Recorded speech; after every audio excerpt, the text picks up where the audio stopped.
Today we have on Jake O'Shea. He had his early career as an intern across various companies like South by Southwest. He was the director of platform at Capital Factory for 3-4 years, which is the center of gravity for startups in Austin. Director of portfolio at Foundation Capital. He's been a mentor at a couple different accelerators and Longhorn Startup Accelerator, and he's currently the principal at Antler in Austin. Welcome to the show, Jake. Thanks for having me, Abhi. Good to be here. What are some exciting startup ideas, trends that you're seeing going on in the space? A lot of excitement around AI, obviously. In recruiting, saw tons of folks trying to build AI companions for mental health, and a lot of people trying to use language models for personal finance or wealth management use cases. How do I network my way into the industry? And so started joining clubs at UT and going to events locally and applied to like 7 different positions at Capital Factory before I finally got one. And Nice. Lucky that I found it. People similar to like a networking situation, they would just want to jump straight to like, what do you do? I think there's this notion that founders always have to be pitch,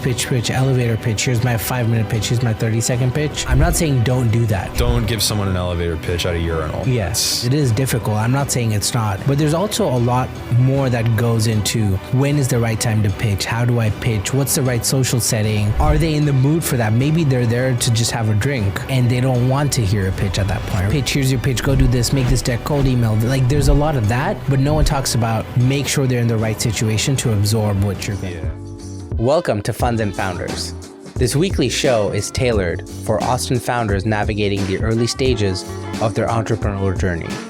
I'm your host and fellow Austinite, Abhinav Sinha. If you're looking for the motivation and the insight needed to build a successful company, you're in the right place. Today we have on Jake O'Shea. He had his early career as an intern across various companies like South by Southwest. He was the director of platform at Capital Factory for 3-4 years, which is the center of gravity for startups in Austin. Director of portfolio at Foundation Capital. He's been a mentor at a couple different accelerators and Longhorn Startup Accelerator. And he's currently the principal at Antler in Austin. Welcome to the show, Jake. Thanks for having me, Abhi. Good to be here. So the Antler cohort recently kicked off, and I think you said you have 80 plus founders in the Austin office. What are some exciting startup ideas, trends that you're seeing going on in the space?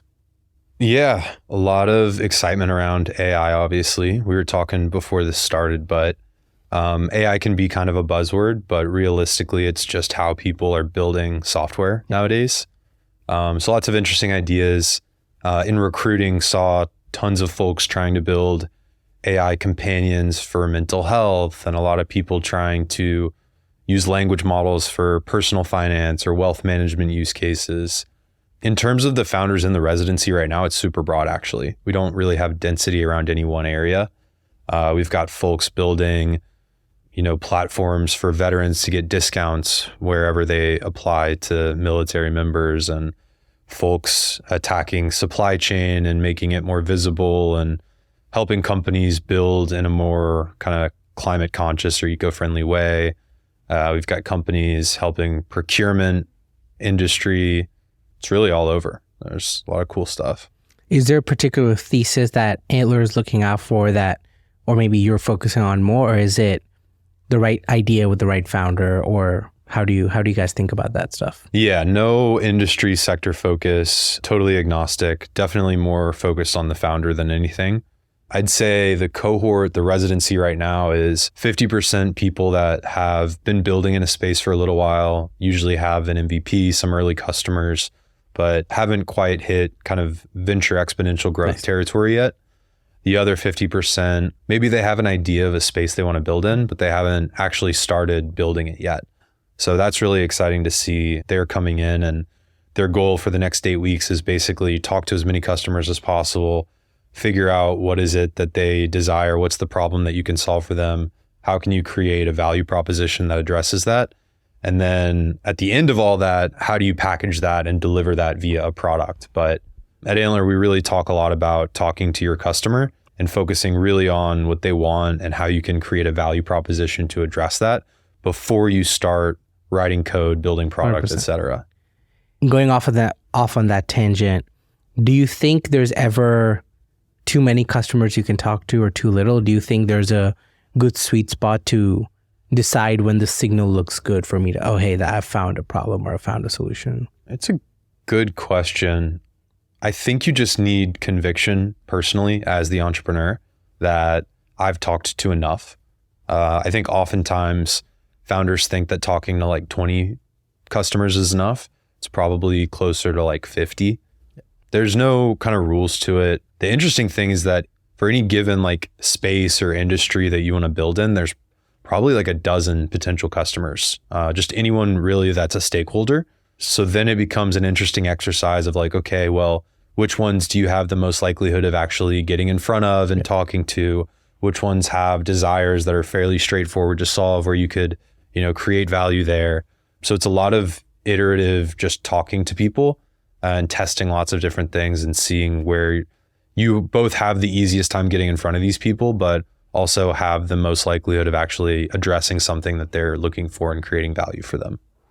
What do you think is one thing that early stage founders or first time founders often get wrong with customer interviews? And I'm asking because I come from a product background and there's a whole philosophy and style to how to conduct customer interviews. Have you noticed a pattern or just something that lacks for? Definitely. It's, at least in my experience, it's alluding to what the product is or asking about the product directly instead of asking about what are your problems, 100%. Why are they your problems, et cetera. You're just not going to get the right type of feedback or input if you're approaching it from like a product first standpoint. You got to really focus the conversation on who they are and what they want. And that will then generate a bunch of ideas that could lead to a product. But I think starting with the product in mind, you're not going to get anything good out of that conversation.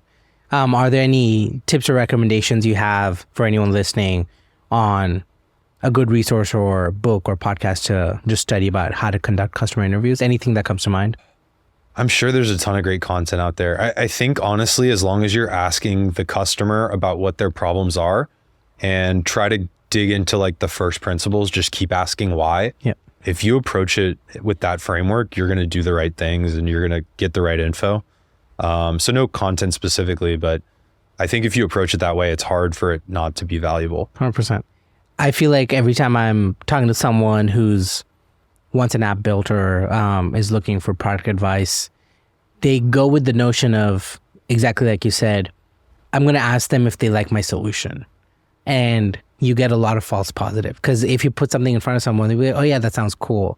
No one's going to be like, I want that, right? There's going to be a different sort of answer, but just a very important skill to learn is just how do you navigate around you get them to say their problem, get them to get the solution out of them. Yeah. It's hard. The inclination is always to be like, well, what if I built you this? Would you use it? And that's not always the right signal to look for. Yeah. I think sometimes the one caveat would be if it's something really hard to wrap your head around, like what does this actually look like? Yeah. But even then, that doesn't mean go build the full product. It 100%. means create a mock-up or something that helps them wrap their head around it. Or if it's really not that complex, it's probably not what they want. Because if it was, they would have some conception of that in their head and they'd get really excited. 100%. Sweet. Going back to your journey real quick, what attracted you to working with startups in general on the VC side, investing side, working with different firms? Was there anything that drew you to it? It just happened, or why come into this space? Yeah, definitely a bunch of things drew me to it. I grew up in Houston in a suburb, was a swimmer in high school, but also really into competitive debate.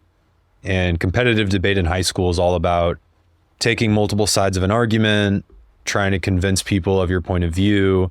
There's no right or wrong. It's just, can you convince people that this is the right approach? And I really loved the idea aspect of it and talking about ideas and trying to take both sides of an argument. And so I actually came to college getting a government degree, thinking I was going to work in lobbying or in a congressional office or doing something within the government. And then did an internship my freshman summer, the summer of 2016, which is when Trump v. Hillary was heating up. And it was honestly a great experience. Had a lot of fun. I did shots with my congressional representative. It's just a lot of cool stories and cool experience. But I kind of had this realization that if you're working around the government, your business model is to make sure the other side is pissed off, or to make sure that your side is so pissed off about the other side that they give you more money to run your business. And it's not as much about actually like debating ideas and getting things done as it is about just driving donations and doubling down on your team against the other team. And that never appealed to me. Like what I liked about debating was there was no right answer. There's gray areas everywhere and you can take both sides. That being said, like with a government degree, there's not a lot of options of what you can actually do career-wise. I didn't have a ton of career services that I could use to kind of help figure out other opportunities. So I started taking a bunch of random internships. Like I liked discussing ideas. I liked them to be relevant and have some kind of impact on the world. And personally, I want to be able to point back to my work and say like, oh yeah, this impacted the way the world works in XYZ way. And so just started taking any job that looked interesting. Was an intern at a place called Water to Thrive, which is a local nonprofit that does water wells in East Africa. And through that process, they had me looking into hosting like a coffee festival in Austin. And it was really interesting because Austin's a big coffee town. They do a lot of work in Ethiopia, the birthplace of coffee. And the process of trying to find coffee shop owners and baristas and the nonprofit and like just project managing that whole thing high level was really exciting and I enjoyed it. And I kind of had this realization where, you know, in college, I never cared about what I did coming out as much as I cared about, like, I don't want to move back home and I want to be able to pay my bills and I want to stay in Austin. And so I had this realization where I was like, you know, I could probably run events similar to this myself and sell tickets and pay to, you know, live here and have that be my full-time job. So that was kind of my eye-opening to entrepreneurship as a career pathway. Yeah. And then obviously that led to startups. So I interned at a company here called Brobe, which is like a bra robe garment for women recovering from breast cancer. Yeah. So a really cool mission-driven company.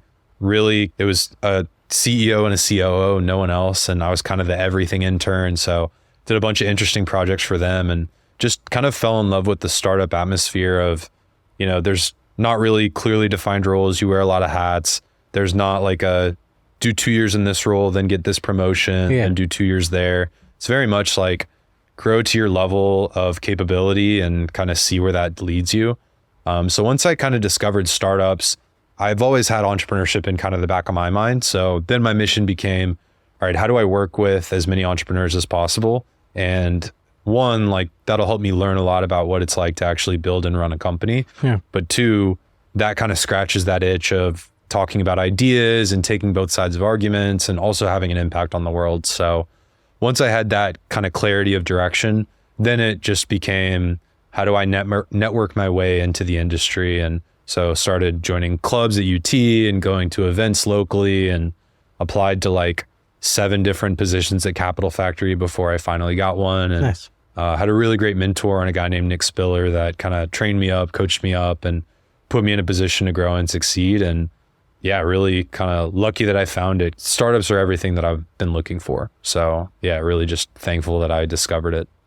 How is the experience at Capital Factory? They're considered the center of gravity in Austin for startups, entrepreneurs, a little bit of everything.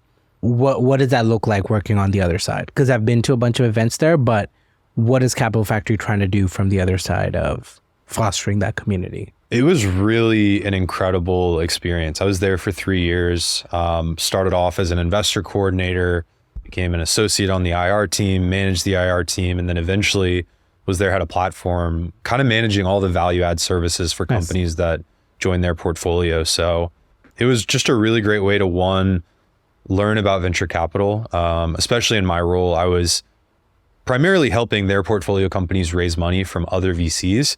But in order to do that, I had to learn a lot about VCs, how they evaluate companies, learn a lot about their business model, their ownership targets, their average check size, how they think about focusing on industry or geography or just all the different ways that VC funds differentiate themselves. And at the same time, communicate that to founders and work really closely with founders and kind of help them succeed in that way. So it was just a really great experience. I think they've done a great job bringing the Austin community together. They're very collaborative. At the fund that I went to after Capital Factory, it's a Bay Area fund, also really great, but the Bay Area VC scene is not quite as collaborative. It's just a lot more competitive. And Capital Factory's business model works really well with the other traditional VC funds in town. So they're able to basically just be a downstream funnel and funnel some of their best deals to other firms in town. So yeah, they've done a really good job kind of bringing the community together, and they've got a really strong brand and network, and companies that are part of their portfolio get early access to all these opportunities, and big business leaders and government officials and all the people that, you know, when they come to Austin and want to explore the venture startup scene, Capital Factory is usually where they start there. So yeah, it was just a really, really great way to learn, meet people, and kind of dip my toes in the VC water. You talked about community, and you also run this event called AITX, which is one of the larger AI tech events in town. That gets a very good turnout. I think it's monthly at this point, right? Mm-hmm. What would you say is the importance of a community for early stage founders and folks building? How important is it, and how should someone go about finding the right kind of community for whatever they're working on? Yeah, it's super important to just have a group of people that you can relate to, that are worrying about the same things, working on the same types of problems, because ultimately we're all very in our own heads and siloed and focused. And sometimes it's tough to take a step back and see the forest from the trees. And I think community helps you do that in a lot of ways. AITX was started because like I mentioned, I was at the firm Foundation Capital for a couple of years and spending a lot of time in the Bay Area. When I was there, it was like every day there were these kind of open meetups where people that are just excited about new advances in AI would just come hang out and meet each other. And when I came to Austin, there's tons of honestly really great communities and meetups here that touch on AI, but none of the ones that I went to kind of scratched that generalist itch, where it's like you want an environment where entrepreneurs that are using the technology, engineers that are building with it and excited about it, and then just general people that are curious to learn more can come without much of an agenda and just meet each other. And I saw a little bit of a gap of that here in Austin. So I decided, all right, let me find some other folks that are connected to the community in different ways and try to basically bring folks together to just get excited about AI. So what that's turned into is a monthly meetup. There's between 50 and 100 folks that come out, good mix of founders, engineers, people that are just kind of AI curious. It's very open. There's not a lot of structure. The idea is just come meet people, and then from there you can double down and kind of group up with the other folks that you resonate with personally. The only structure really is that we have demos. So it provides also an opportunity for local AI startups to get in front of potential customers, users. Get feedback. Exactly. It's really important, especially for first-time founders, to find some sort of community.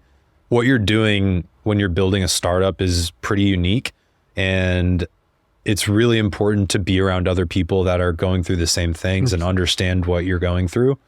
Whether you're a startup founder or you're a real estate broker or you sell insurance, like it's really helpful to have that community of people that understand the problems you're dealing with, can give you advice, can give you perspective. It just adds a ton of value in a lot of different ways.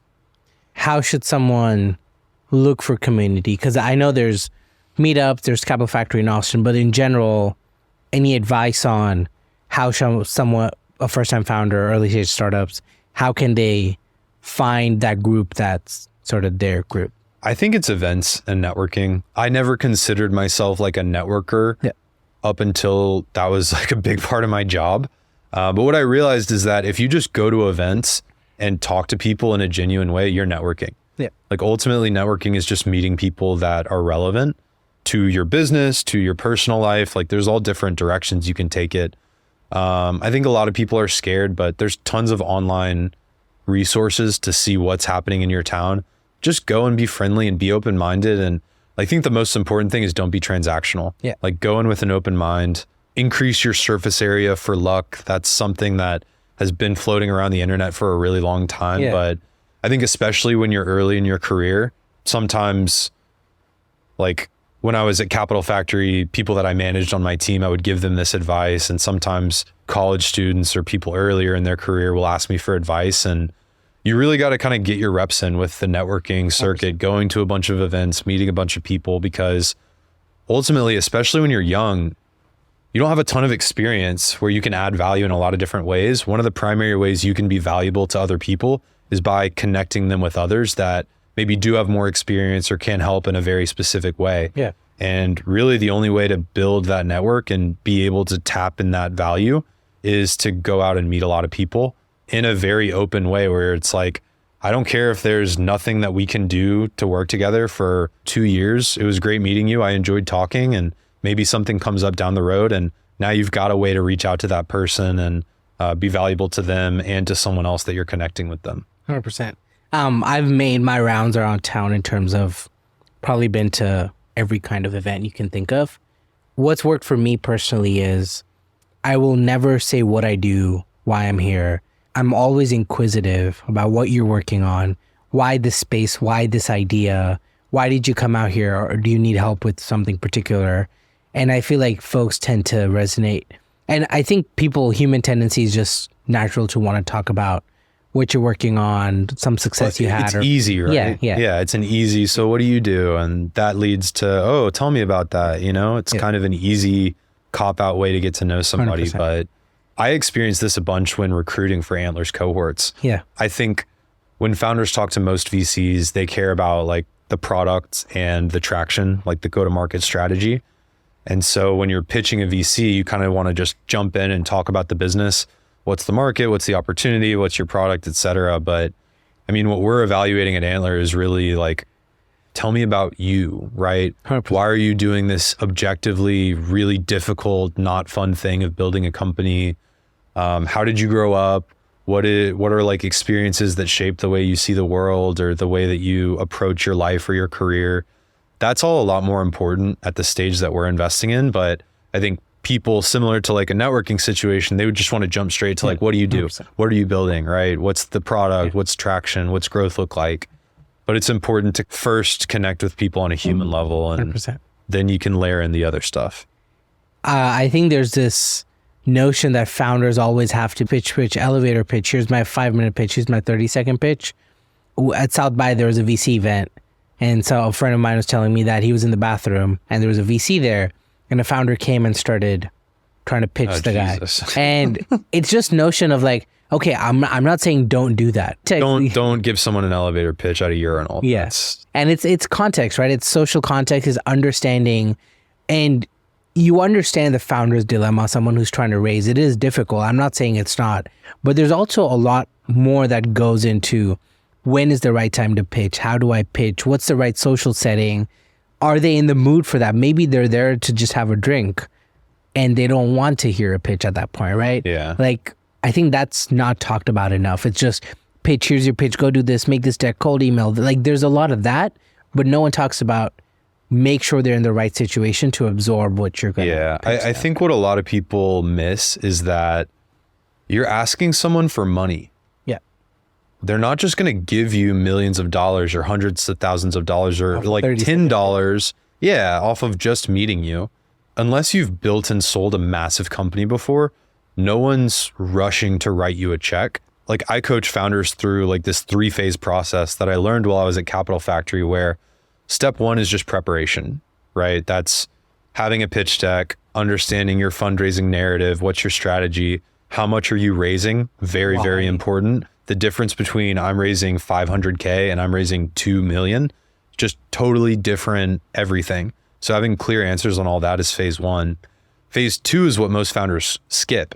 And this is before you ask an investor for money, meet them and get to know them and tell them about yourself, what you're building, learn about them, what they invest in. It's called qualification. And basically it's like, if you've got this list, this universe of 200 potential investors that on paper seem like a good fit, talk to as many as you can, because most of them aren't. And you're not going to get to know that unless you meet them, and approach them not as like, hey, we're this founder building this thing. Do you want to invest? Approach it as, hey, we're this founder building in this space. On paper, you seem like a great fit. Can we meet? I'd love your feedback on what we're building and the direction we're going. And then let's stay in touch if you're excited about it. And then when we are raising, then now maybe we can reconnect and talk about more tactical items like how much we're raising. Do you want to invest? Things like that. What that allows you to do is build a relationship with them on a human level, not waste your time on trying to immediately pitch them.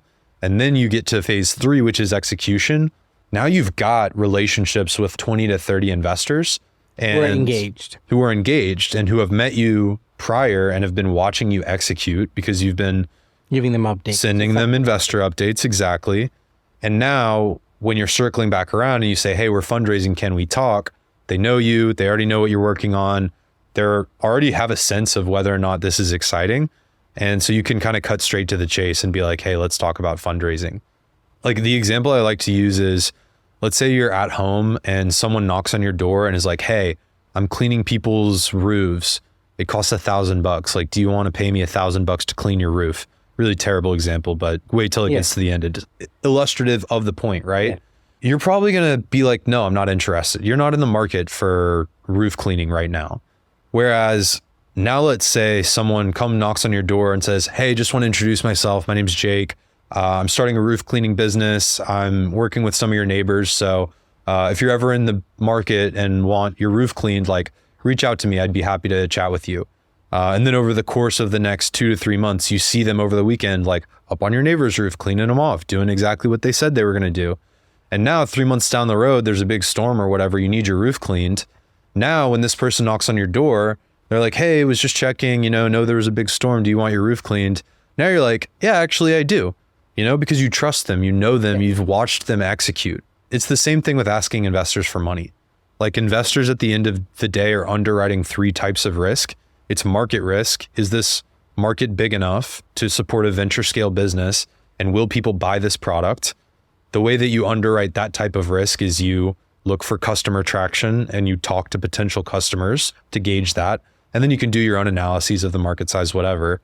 2 is technology risk. Does the technology actually do what you say it's going to do? Or can you build a platform or a technology that delivers the value proposition that you're talking about? Again, fairly straightforward to underwrite. Look at the product. Does the product work? Does the technology do what it says it's going to do? A little nuance there with like deep tech or biotech, et cetera. But in general, like fairly straightforward to underwrite. The third piece and the trickiest piece is execution risk. If I give this founder $2 million, do they know how to deploy that capital to drive enough value for the business that it's either profitable or can raise more money at a higher valuation? The only way to underwrite that is to watch people execute over a long period of time. So with some founders, if you've built a company in the past, if you've sold it in the past, like that's one way to underwrite execution risk. Reference calls is another, but usually that's not enough. And especially for first-time founders, the only real way to do that is for the investor to watch you execute. And the way that you can create that possibility for them is meeting them before your fundraising really, really early, getting their feedback on what they're doing, getting them on investor updates, and then being consistent with showing them, hey, our plan for last month was to close 10 customers. We closed 12. And doing that over 3 to 6 months, that allows the investor to really underwrite your ability to execute and de-risk that piece of the equation and really build the conviction that it takes to write a multi-million-dollar check and fund the company. I like that.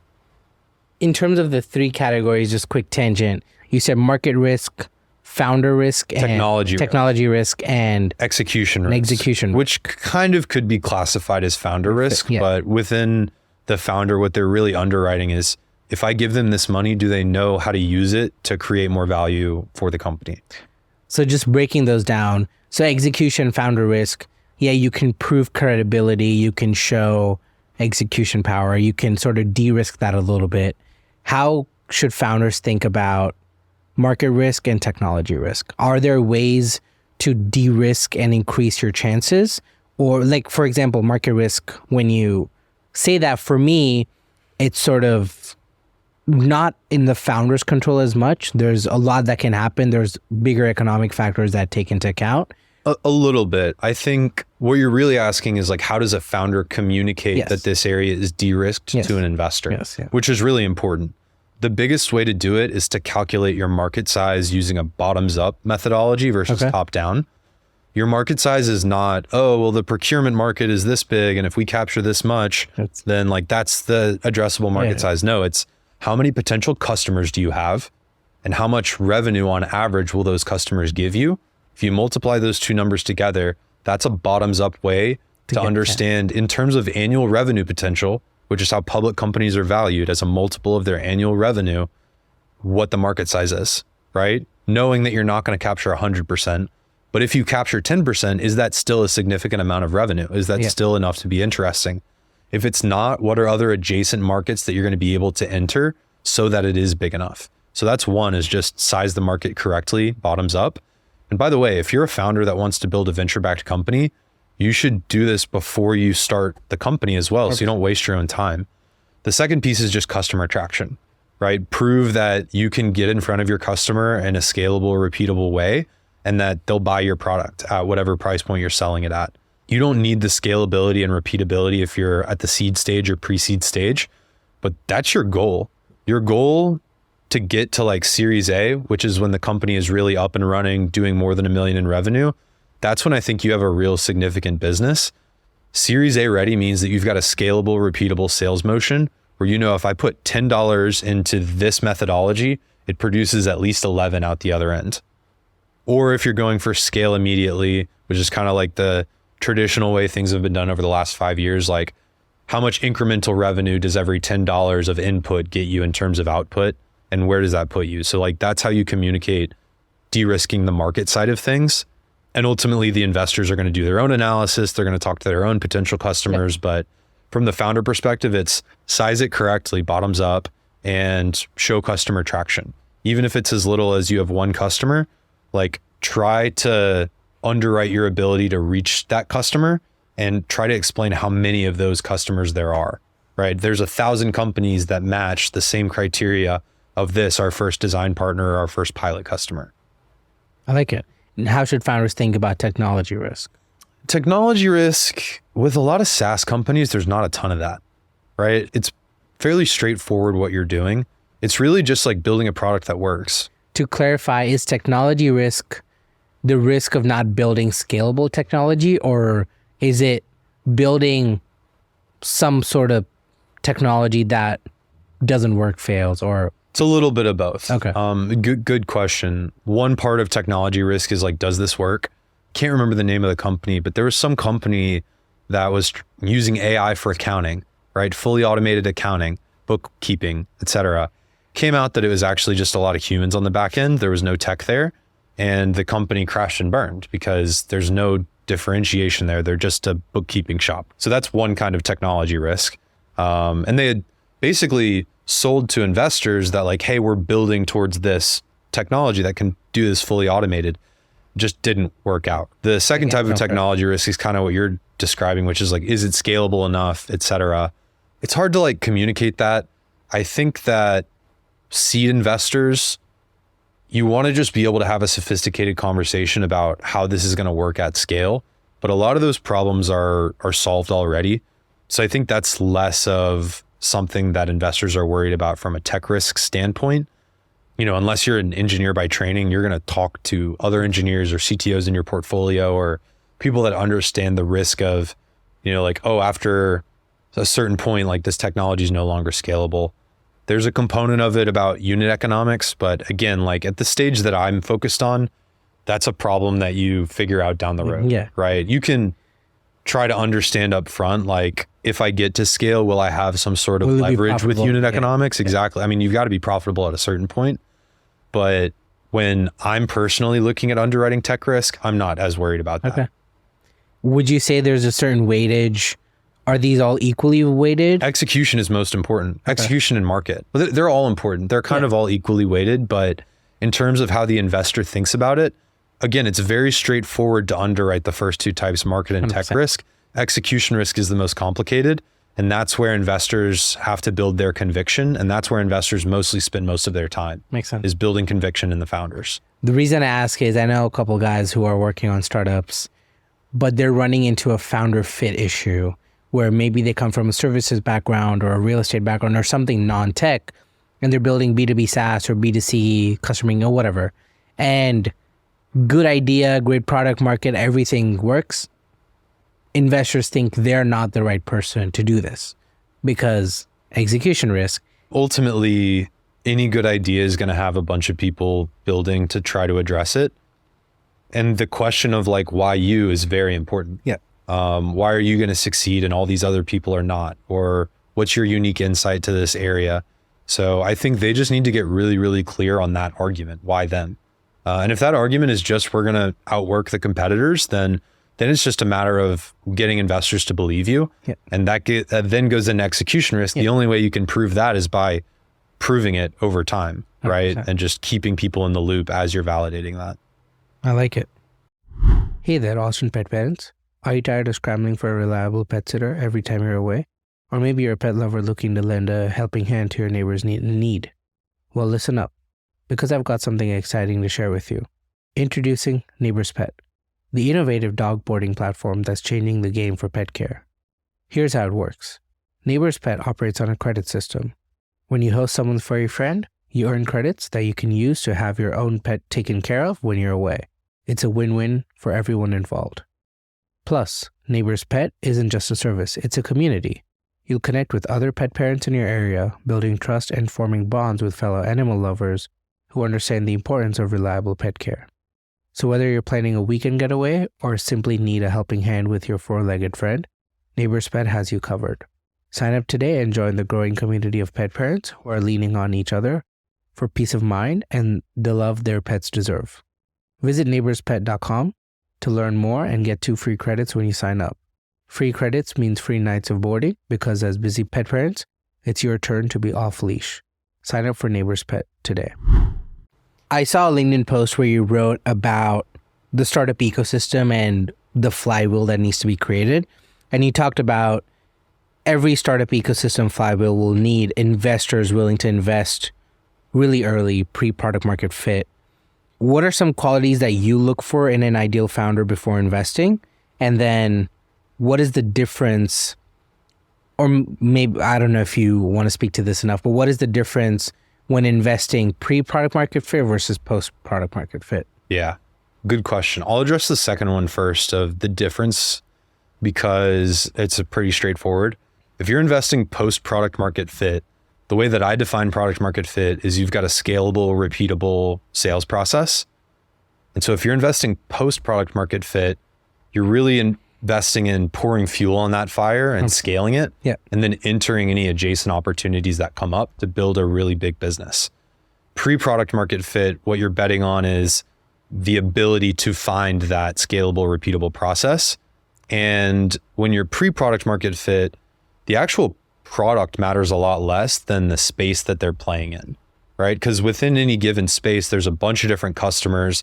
They have a bunch of different desires or problems that they're addressing. And each of those can be addressed by very different value propositions. When you're investing post-product market fit, all of those variables are locked in, right? They've locked in a specific type of customer. They've locked in a desire of that customer. They've locked in a value proposition to address it. They've built a product to deliver that value proposition. And now they're focusing on taking it to market. So all those variables are locked. When you're investing pre-product market fit, I'd say like pre-seed, because seed stage, you want them to at least have a few of those variables locked. There's a lot of variability there.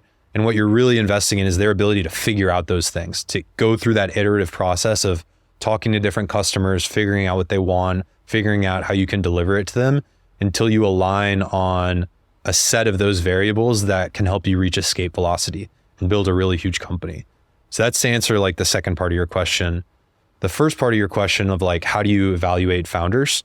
We've gotten pretty good at that at Antler because that's all we're evaluating. So one thing that we look for is really deep first principles level thinking. So again, I mentioned it earlier, but asking why. Yeah. And then asking why did they answer to that? And then asking why did they answer to that? Just really understanding that they're thinking about this from a very principled way and that their logic and chain of thinking makes a lot of sense. The second is a bias to execution, right? Is this somebody who is going to wait and be really perfectionist about everything? Or is this someone that is going to put out something that's really imperfect, but is good enough to get feedback and then iterate based on that feedback? Really, really, really important. Third is their ambition, their drive. One of the GPs in New York, Jeff Becker, calls them like maniacs. Like, are they obsessed with this problem? Are they obsessed with this space? Are they maniacal in the way that they try to build a company to address some of these problems? That's another thing we look for. And then last is just like, are you impressed by the person? Would you want to work for this person? The job of the CEO, once you like post product market fit, it's fundraising, it's recruiting, and it's strategic direction. 100%. And all of those require you to be a person that I would be excited to work for. So really just kind of getting a sense for those criteria, that's kind of the framework that I use to evaluate founders. Makes sense. I like that. Quick divulsion on pre-seed, seed, A, B, C, D, like there's hundreds of rounds, right? Oh yeah. In your perspective or the way you look at it, can you very quickly break down like an angel round, a pre-seed round, a seed round, A, B, like what do they mean? I know everyone has like a slightly different, but like from your point of view. Yeah. You can have a $8 million pre-seed round, or you can have a $100,000 pre-seed round, right? The way I think about it, my framework is pre-seed is raising money to build a product and start getting it in front of customers. Got it. Your seed round is to find product market fit, to take that product and figure out your scalable, repeatable go-to-market process. That's what the seed money's for. If you haven't figured that out by the time your seed money runs out, there might not be escape velocity there. Series A is to double down on that scalable, repeatable sales process, pour fuel on that fire, and use it to capture market share. And then Series B and beyond is either capturing unit economics, getting leverage from your technology to make your business more profitable, or entering adjacencies. So applying some of the same technology you've built or the customer segment you've developed a relationship with, and then applying that to a different customer segment or selling that customer segment a different product. And that's kind of Series B and beyond is just capturing unit economics and entering adjacent markets. Makes sense.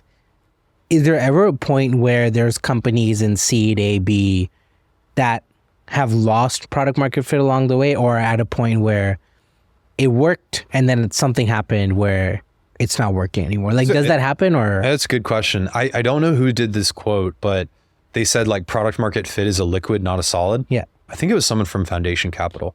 I could be wrong about that, but that's, I think, a really insightful way to think about it, right? Is like you're constantly keeping product market fit and adjusting, you know, how you're marketing it or how you're delivering the solution or whatever to fit what customers really want. It's a constantly evolving and iterative process.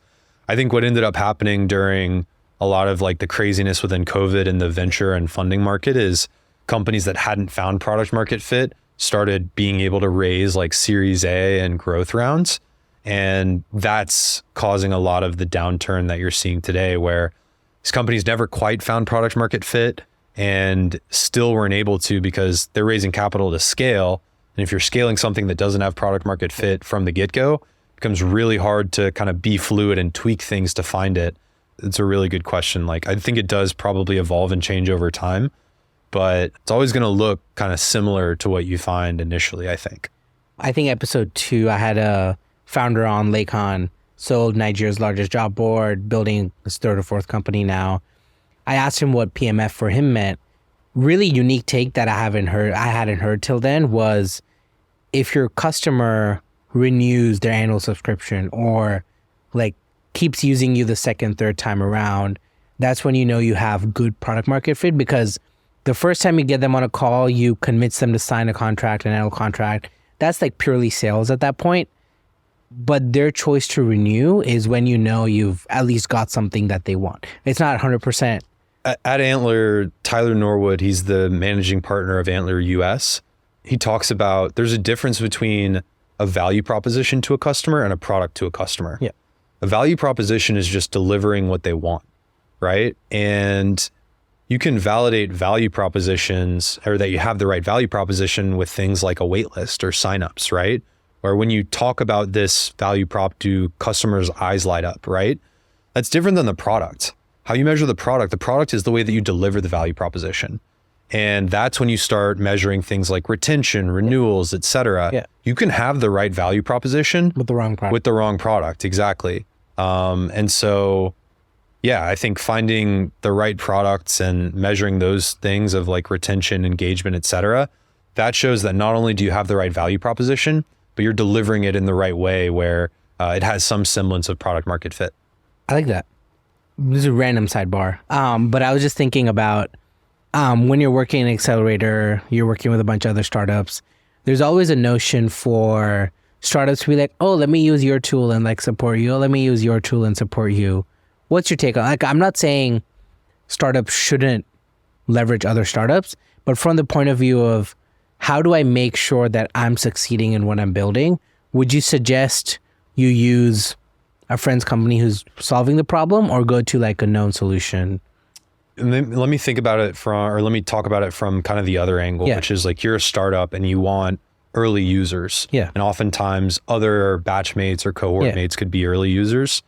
The thing to keep in mind about that is those customers, listing those people as customers is not going to be as impactful to investors as listing larger, more established companies. Makes sense. Because startups die all the time, right? And so you end up having kind of the leaky bucket problem if your customers are largely startups, because a lot of them will run out of money or not be able to pay or just straight up die and not exist anymore and not exist. I think having startups as early customers is great in terms of figuring out, do I have the right product? Am I solving the right, or am I creating the right value proposition? If those startups fit within your kind of target customer segment, then great. But think about it much more in terms of validating the value prop and getting great feedback on the product, as opposed to like, oh, this is go-to-market traction. It is to an extent, but what's more important there is that you have customers that are larger, more established, and won't churn quite as much. And this is obviously for like a B2B company. 100%. Yeah. The reason I asked was, I was just thinking from the point of view of, you were saying with the right value prop, the wrong product. I feel like there's some situations where, because I'm a startup, I'm using other startups, I'm also helping them figure out their product. It's time and energy away from me solving the right problem, figuring out the right product. It's energy. I probably doesn't matter in the long run, but just how do I make sure I have the most effective thing out there and not worry about this thing failing? I definitely wouldn't use a substandard solution. If you use it and it's not very good, go use the thing that you know is good, right? If there's nothing else that you've seen out there like it, then use it. And then if you find something better, be willing to switch, right? Don't be committed to it just because it's someone that you know or like, right? But give it a try. 100%. Yeah. Sweet. AI is the hype right now. Everyone's on the AI train. Everyone has AI in everything they're doing. Is there something within the space that is more interesting to you? And this can be outside of just Antler startups, just in general. What's exciting you in the AI space? I think you wrote about AI instructors, AI education, AI tutoring, which hasn't disrupted yet, or you haven't seen a really good solution. Similar to that, is there something in the AI space where super exciting to you, you're looking for the next advancement there, or just something that is catching your eye? Yeah, for sure. We talked about earlier, like AI is just how you build software now. Two areas that I'm really interested in. One is personalized education and learning. I just think language models are good at taking information and regurgitating it in different ways. And so that creates the opportunity for you to have this very personalized way of you learning new 100%. Things. And so that's exciting. And I think that goes all the way to like how we consume information. There's really cool companies out there that are making scientific papers and white papers easier to digest and consume for just lay people that don't have a PhD in the field. And I think that broadens then the scope of what we can actually learn. It's really hard for me, or maybe not you, but for me to like follow a white paper about new advances in machine learning if I'm just reading the raw white paper. Like it takes a long time and a lot of effort. It's very dense. It's very dense. Yeah. And if you can condense that, make it less dense, explain it like you would to like a 15-year-old, right? There's a fun side project idea called Explain Like I'm 15 that I've thought of. That's like, how do you take something complex and explain it to a 15-year-old? What's the difference in Explain Like I'm 5 and 15? Like, because 5-year-olds are not as smart as 15-year-olds, right? You can get a little bit more in depth with 15-year-olds. So, I mean, that's one opportunity, is just the ability to make knowledge more accessible and more personalized and more digestible. The second I'm excited about is like verticalized software. I think in the 2010s, there's lots of horizontal platforms where they're solving a problem that exists across different industries. And when you think about new forms of AI like language models, the way that they're most effective is when they have specific context, right? We hear a lot about RAG, retrieval augmented generation. That's when you specifically say, hey, answering this prompt, ChatGPT or LLM XYZ I want you to do it with reference to all of these details and all of this data.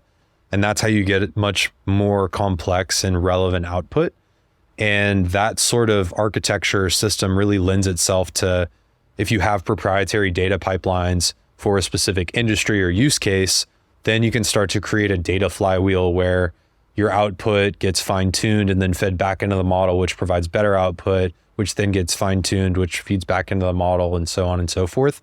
And so there's lots of opportunities where lots of industries are using a bunch of different point solutions, a lot of these different horizontal solutions, and they're spending a lot of money on it, but also having to like context switch and learn lots of different systems, workflows, interactive exactly. UXs. And so there's opportunities for companies to come in and say, hey, maybe we don't have all the bells and whistles of this one horizontal platform, but we have everything that you need in your industry, and we're going to consolidate that with all of these other things and use some of these new AI capabilities to create a really robust solution that's hyper specific to this industry.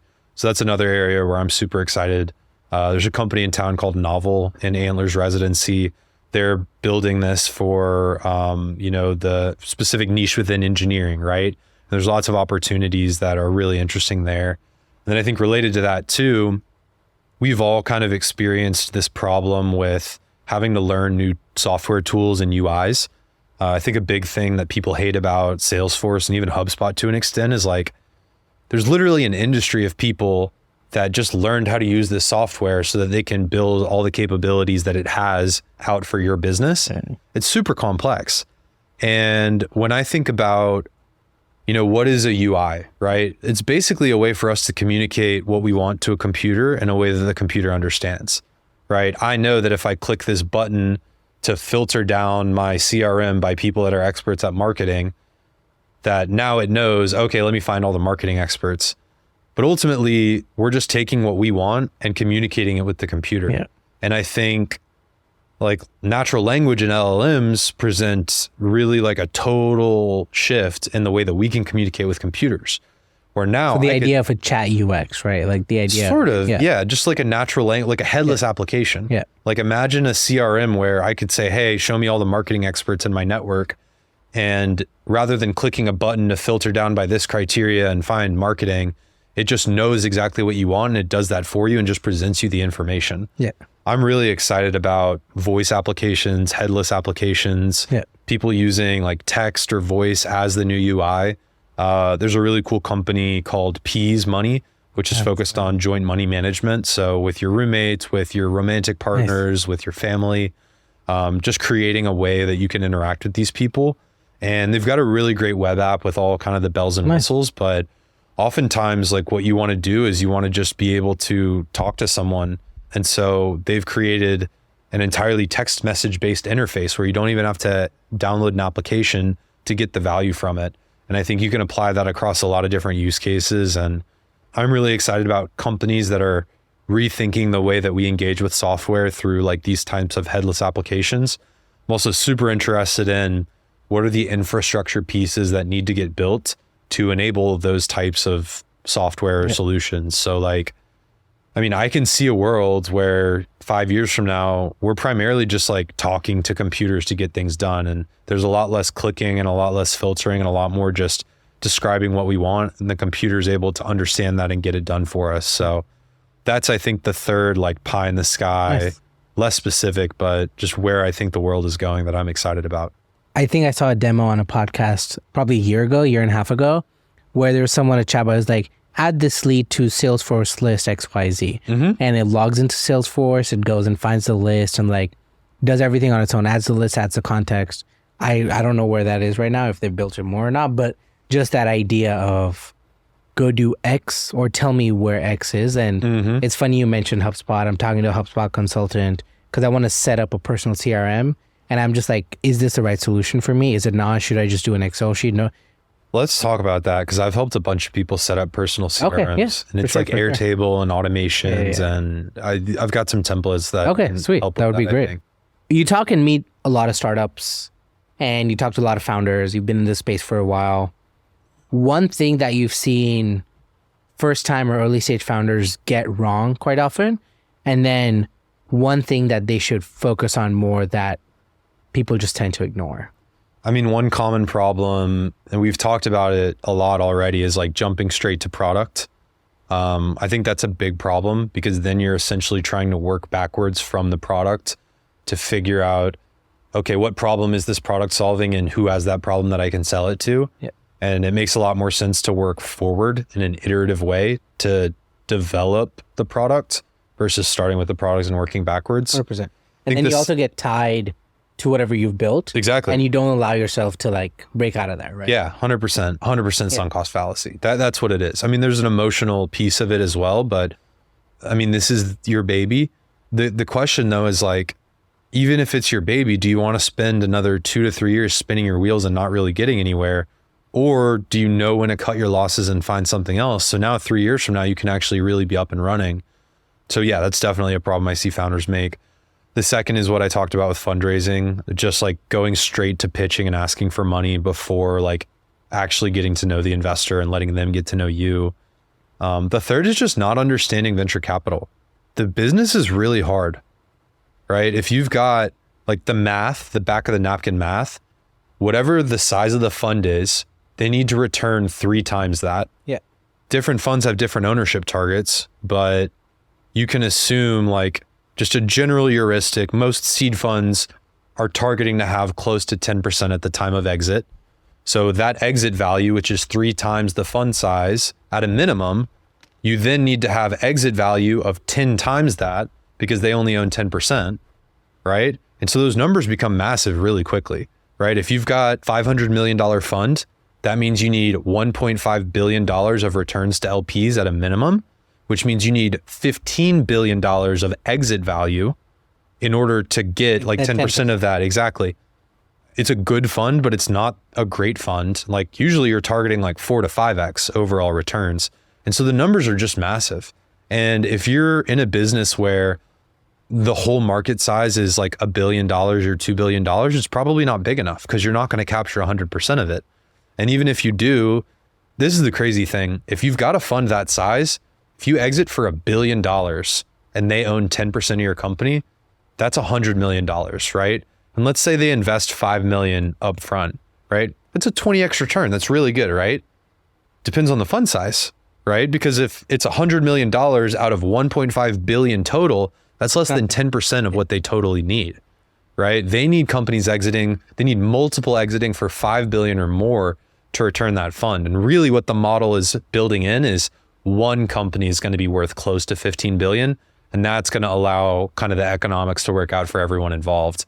And so I think especially in Texas where that type of back of the napkin math isn't quite as understood, there's a lot of founders that get frustrated because they get told the market size isn't big enough. And the truth is it's not, because they haven't performed this bottoms up analysis and understood what they need. And venture capital just isn't a fit there. Doesn't mean anything about the business opportunity, right? If you own 20% of a company that's valued at $100 million, you have $20 million worth of value. If you own 5% of a company that's worth $2 billion, you have $100 million worth of value. Yeah. You have less. So ultimately it's about the founder and what they care about and what they want to do, right? Like 100%. There are ideas where I would want to raise venture capital to build a business. But for most business ideas that I've had, I don't want to go raise VC. I want to be able to solve a problem for someone, build something valuable, and then sell it and buy a house for me and my family, right? And give myself some more financial freedom. And those businesses don't make sense for a venture capitalist to invest in. The only ones that do is when you're really so passionate about this that you're going to build it for 10 plus years and it's big enough that it can be a huge multi-billion dollar business at the end of the day. I think what you said about the founder knowing what they want is very important, right?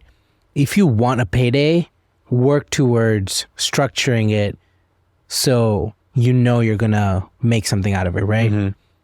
Also, if you're a first-time founder, you don't have credibility, you don't have cash in pocket, you don't have a backer, my take is always a smaller piece of a bigger pie is worth more than the whole pie that's worth nothing, right? Like the whole pie then that's worth nothing, but it's to an extent, right? Yeah. Like if you end up raising a ton of venture capital and then selling the company for a big amount, but you own 5% of it, like what ends up happening a lot of times is founders could have sold for a less amount earlier before they raised that bigger money. Chunk. but because they own more, they end up netting the same. Yeah. But they've now spent an extra 3-4 years, like really grinding. Opportunity cost, and they got the same outcome. Yeah. Right. So venture capital in general is changing in a lot of ways. Like angel investors have very different sets of incentives 100%. than a fund does. An angel investor just wants a multiple and a return that's better than they would get by investing it in the market on like a risk adjusted basis. Yeah. And so if it exits early, but they get 3 times their money in like 2 years, they're pretty pumped about that. Yeah. Whereas a VC, like that's actually a bad outcome because now they've wasted that check where they could have invested it in another company that's still on that trajectory to be really, really huge. 100%. So yeah, I think like founders oftentimes think that's the only way to get funding is venture capital, and it's not. And I think, what could you do if you just raise angel funding, and could you build a profitable business to where now you don't need to keep raising money to build the business? And again, if what you want is to just build something valuable, but you don't care about it being publicly traded or running it 15 years from now or whatever, then don't raise VC. Like no one wins there. Like everyone just loses. Yeah, 100%. I do this thing where I ask every guest to give me a question for a future guest. So your question is, how big do you want to succeed and why? Who gave you that question? Past guest, I can look it up. How big do you want to succeed and why? I really want to be able to point to multiple specific things that change the way the world works in some way and say that I built that or I was instrumental in building that. And whether that's through starting a business or through investing in businesses that do that, or through just changing the way that companies can raise money and get funded and build their businesses, that's kind of what I want to be able to look back in the rear view or point to as like a success for me. And I think I want that to be something that's big and impactful and is broader than just something that's local or small or in a community. I want it to be kind of like worldwide or at least US wide. But I'd also be happy being able to point to like something that's more local. But when I think long term, I want the impact to be probably bigger. What's one question you have for a future guest? A good one. What is something that you uniquely can share with the world? Sweet. But and why? Like, why are you uniquely suited, basically? Yeah. The founder market fit question. Because you talked to a lot of founders on here, huh? Yeah. Yeah. But that's all I had for you. Thank you for coming on. Where can listeners reach out to you? Anything you want to plug? Where can they find out more about what you're working on? Yeah. Hit me up on LinkedIn. Try to stay on top of that for sure. If you're someone considering starting a company, please reach out. Let's see if Antler is a good fit for you. If you've got a company and are committed to going the venture capital route, haven't raised a lot of external capital and are looking for a team that can scale with you globally and through multiple stages of funding, please reach out. LinkedIn's good.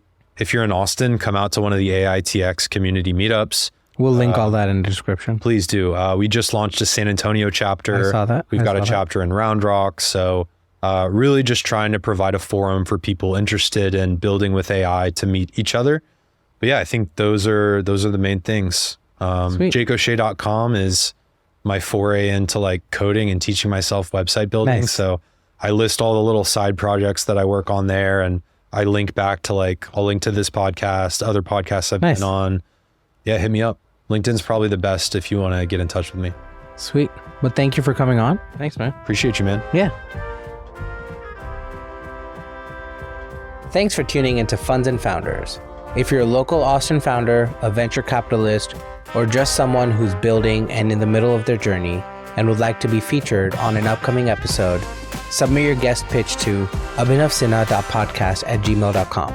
If you have a founder-specific event you'd like to promote on the podcast, you can also reach out to me. If you want to continue to get support through your founder journey, hit the follow button and I'll see you in the next episode.